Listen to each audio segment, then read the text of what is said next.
I'm telling you, that singleness only hits you at night. When you ripping and running throughout the day, when you at work, when you know, whatever extracurricular activities, when you doing hobbies, when you at the gym, you don't even care about being single. That's not even on your mind. But when you pull up to the house at night and you get in that bed alone, that's when you be like, I really wish. We've got we've got Jeff St. James in the house. So I brought that up. Is it cold in here? Is winter here already? Oh my God. I Listen, brought man. that up. I brought that up because I think I have this conversation with women in my life often because the burden of change or the burden of proof in this intergender war is often placed on men, right? Mm. And the evidence in part is a lot of men are lonely. They're suffering from a loneliness epidemic. Y'all need us. We don't need you. We have our friends, we have our activities, our groups, et cetera, et cetera. And you Mm. don't get the other side of the narrative where no, they're lonely too.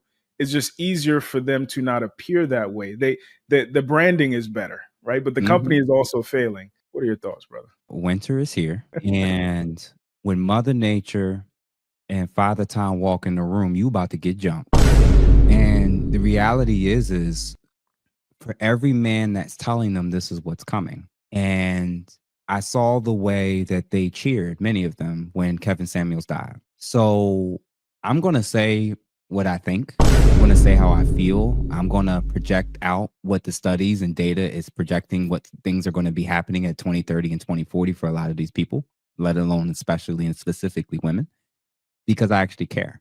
I joke around about this stuff, but it's actually like we are not, our replacement rate is so bad and so many men are opting out of relationships, not even trying to get married. Women are now having to decide if they're just going to have children by themselves or not at all. We have a lot of people that are heading towards becoming genetic dead ends that have made it to this point in history, which is crazy. And I'm talking about females. There was always a smaller percentage of men that were always able to reproduce in comparison to women. And this is the first time in Western countries where such a large demographic of women are in danger of not reproducing. We're advancing in our careers and climbing the corporate ladder and becoming the breadwinner in a lot of our families.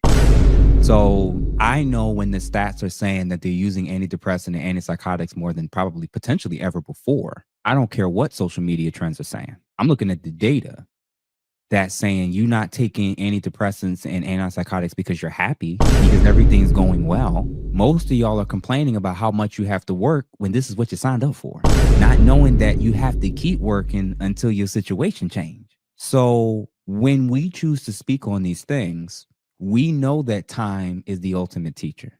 We know it. We're just choosing to, there's just men that's telling you the truth and they're saying it in a way because they get genuine enjoyment out of you all finding this out after the fact and being humiliated. And then there's actual men that care about the state of the community and the relationship between men and women and want us very quickly to grow up and realize if y'all don't get out of the superficial stuff, if you don't get out of your ego, if you don't stop displaying a lot of the narcissistic traits that you're projecting and claiming onto everybody else, and if you don't realize that if you're the common denominator in all your failed relationships, there's clearly something you're doing wrong and you need to change. And perhaps you're poor at mate selection. If you don't in real time humble yourself, like I've said this to people, but especially ladies who are so proud of the sexual liberation movement and feminism and all the rights and choices and freedoms that they have. If from 18 to 28, your primary goal and function was to pass a test, and you can take that test as many times as necessary, and you have failed that test for 20 years, you do not get to run around and say that you passed the test.